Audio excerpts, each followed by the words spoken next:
तो कक्षा 10वीं के बच्चे ध्यान दें, आज हम आपको प्रतिस्थापन विधि बताने वाले हैं, जो कि कक्षा 10वीं की परीक्षा के लिए बहुत ही महत्वपूर्ण क्वेश्चन है। दो चरों के रैखिक युगपत समीकरण से एक क्वेश्चन फिक्स आना है, या तो प्रतिस्थापन विधि से या विलोपन विधि से। तो बच्चे इस क्वेश्चन को अवश्य ही तैयार रखें। तो आज हम आपको बताने वाले हैं प्रतिस्थापन विधि। आज आपको हम प्रतिस्थापन विधि से दो चरों के रैखिक समीकरणों को हल करना सिखा रहे हैं। ठीक है, तो आप लोग ध्यान पूर्वक देखिए और इस क्वेश्चन को तैयार रखिए। अगर आपसे प्रतिस्थापन विधि बनेगी तो आपको कक्षा 10वीं में 4 नंबर अवश्य मिलेंगे। तो आइए एक क्वेश्चन लेते हैं। एक समीकरण है x + y = 5 और दूसरा समीकरण है 2x - 3y = 4।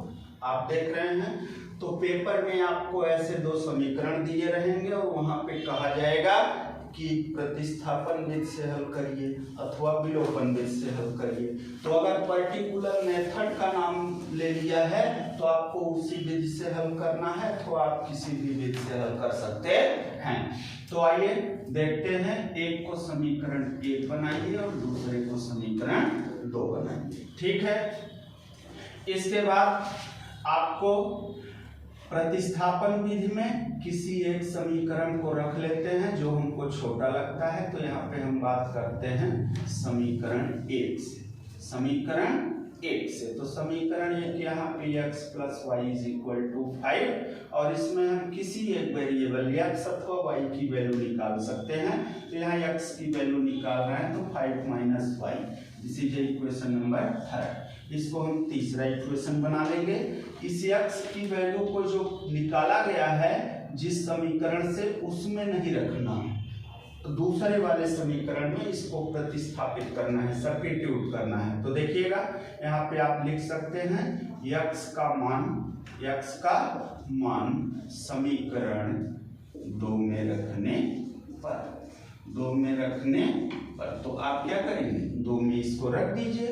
तो यहाँ पे 2 × x की वैल्यू है 5 - y - 3y = 4। तो इसका मल्टीप्लाई अंदर कर दीजिए, ब्रैकेट ओपन कर दीजिए, तो 2 × 5 = 10 और -2y -3y बराबर कितना, 4। तो आप देखेंगे कि 10 इनको ऋण है तो जुड़ जाएंगे, -5y बराबर 4। तो -5y बराबर 4 और 10 उधर जाएगा तो -10 हो जाएगा। तो -5y बराबर -6 आएगा। माइनस से माइनस कट जाएगा, तो इस प्रकार y की वैल्यू आ जाएगी 6/5। 6/5 एक चर का मान आपने ज्ञात कर लिया। जब एक चर का मान आ गया तो आप दूसरे चर का मान समीकरण 3 में रख के निकाल लीजिए। तो यहाँ पे लिख दीजिए y का मान समीकरण 3 में रखने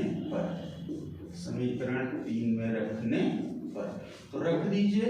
तो देखिए x = 5 - y की वैल्यू है 6/5। तो यहाँ पे 5 एलसीएम लीजिए, तो ये 25 - 6, तो 25 - 6 19/5। ठीक है, ax की वैल्यू है। तो आप यहाँ पे क्लियर उत्तर दे सकते हैं।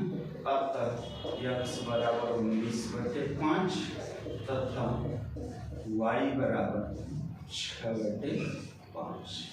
अगर आप इस तरह साफ सुथरी सवाल अगर आपने कॉपी में लगा दिए तो आपको एग्जाम में पूरा का पूरा 4 नंबर देगा। ठीक है ना? तो आप इस तरीके को सीख लिए कि प्रतिस्थापन विधि से कैसे दो चरों के रैखिक समीकरणों को हल किया जाता है। Okay, thanks.